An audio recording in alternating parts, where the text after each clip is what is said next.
It has been a week since the release of Pokémon Scarlet and Violet, and I have played the game for more than 60 hours. I know it's late to talk about the game, but I want to give some thought about the game and how I see it as the new main title of the franchise. Let's come up with the good stuff first.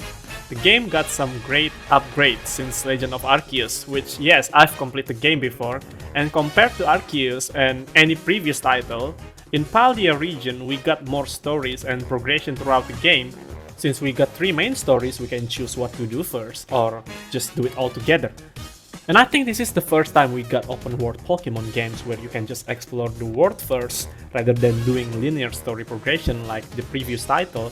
And since we got 3 main storylines, I'm just going to break it down right here.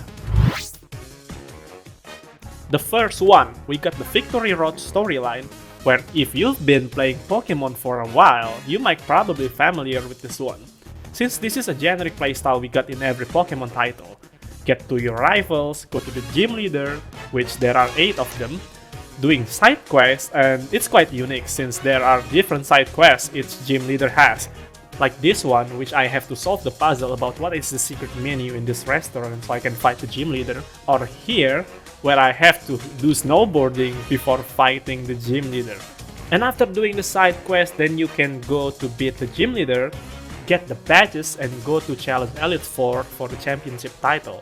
And I think this is a normal storyline that we have done for years, so there's less to talk about it.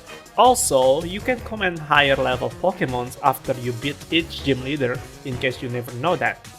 Moving on to the second part. This is probably also familiar to many. It is a Starfall path where you have to fight Team Star, which you might probably more familiar with Team Rocket back then. This is a gang of bullies, where your objective is to raid their base and fight the team leader.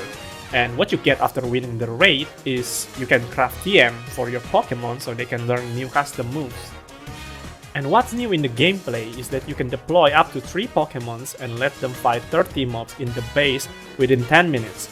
Then after that, you can deal with the team leader, just like the ordinary battles we did. But to remind you, this battle could take longer if you don't prepare a good strategy or you bring under-leveled Pokemon alongside with you. The last storyline is the Path of Legend. So here's the thing, we got Titan's Pokemon out there which is affected by some mythical plants, and our task is to repel them with the help of our new friends Arven. And if you follow this storyline, there is a great benefit for exploring the world, since you get an upgrade for your Koraidon or Miraidon. There are 5 upgrades that you can get after beating each Titan that are available in the story. And I think this is the best storyline you can do earlier since it helps you to explore and get better stuff. Also, who doesn't like to travel faster? I mean, well, I like to fly if I can.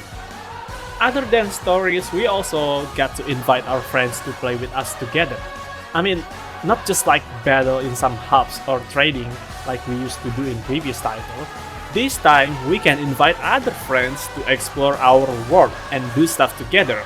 Even though there are still limited stuff that we can do with others, it is still a great upgrade for the Pokemon franchise since it has been so long since I want to play with my friends in the same world. I will talk about the bad things later on, but for now, I think the only thing you can do with your friends is to trade Pokemon, explore, do selfies, picnics, and also the endgame stuff like Terra raids, which is a new stuff in Scarlet and Violet, where now Pokemon can transform into different types while boosting their stats. So for example, we can fight a normal Pokemon but they terrestrialize into Dragon type or Steel type Pokemon, where you have to change your strategy to beat them.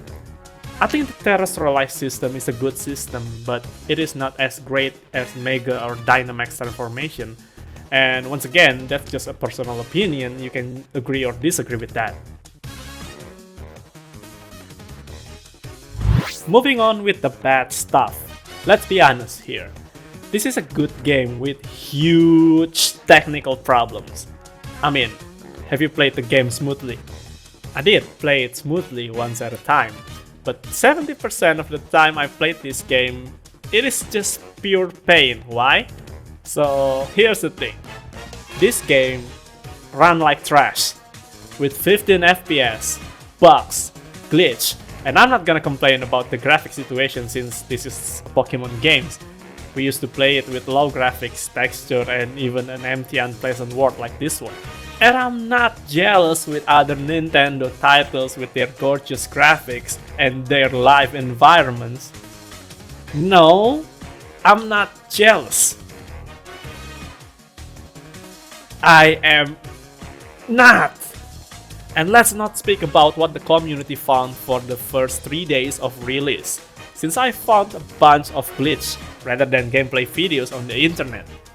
It is so pathetic to see a huge franchise go to release their supposed to be next-gen title and end up like trash because of technical problems. I am a huge fan of Pokemon. I've played the game since I was a kid, and I absolutely love Legend of Arceus, one of the best titles I've ever played. And when they said they would release the next title, which has Arceus open world style combined with their main storyline like the previous main title, I was hopeful. Until I played the game myself.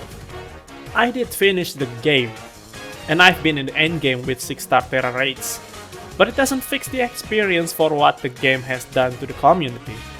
It is just a painful experience to get to the state I've been today after finishing the game. If we only talk about the story and the new feature that have been implemented here, I think this is the best Pokemon title we have ever got.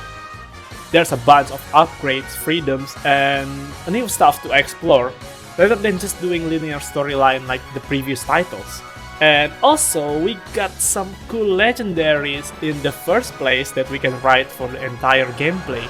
And not to mention the huge open world, which I know it's quite empty, but there's stuff to do like Terra raids, which not only can be played by single player, but also multiplayer. It's such a huge upgrade to the game. But I'm not gonna lie, the game has a lot of problems, like it's not complete yet. And the team just premature released the game since it's holiday season and the marketing staff couldn't miss the opportunity. But it cost the game performance, and that's a shame. I wouldn't suggest people to buy the game, but if you are a huge Pokemon sim, you can try it yourself, and that's fine. But for me, I have to restart the game every 1 hour is a pain, since that's the only thing I can do to get rid of the problems. I should give the game 4 of 5 score, since it is a great game. A huge upgrade for the franchise, and as a trainer I would like to play the game more. But the technical problem is not a minor, and because of the performance I can only give it 3 of 5 no life score. It is a good game, but I cannot put my time in since I got bugged too much. I hope they would fix the problem, and I will still waiting for the patch. And maybe that's all I need to say about Pokemon Scarlet and Violet. I hope you get what you need to know, and don't forget to subscribe to the channel since we will talk about many more games in the future. And give it a like if you like the videos, it also can help me boost the content. And let me know if you have different thoughts about the game in the comment section down below. You can always visit our social media here, get the news update, and keep in touch for the new content, and I will see you in the next one. Goodbye.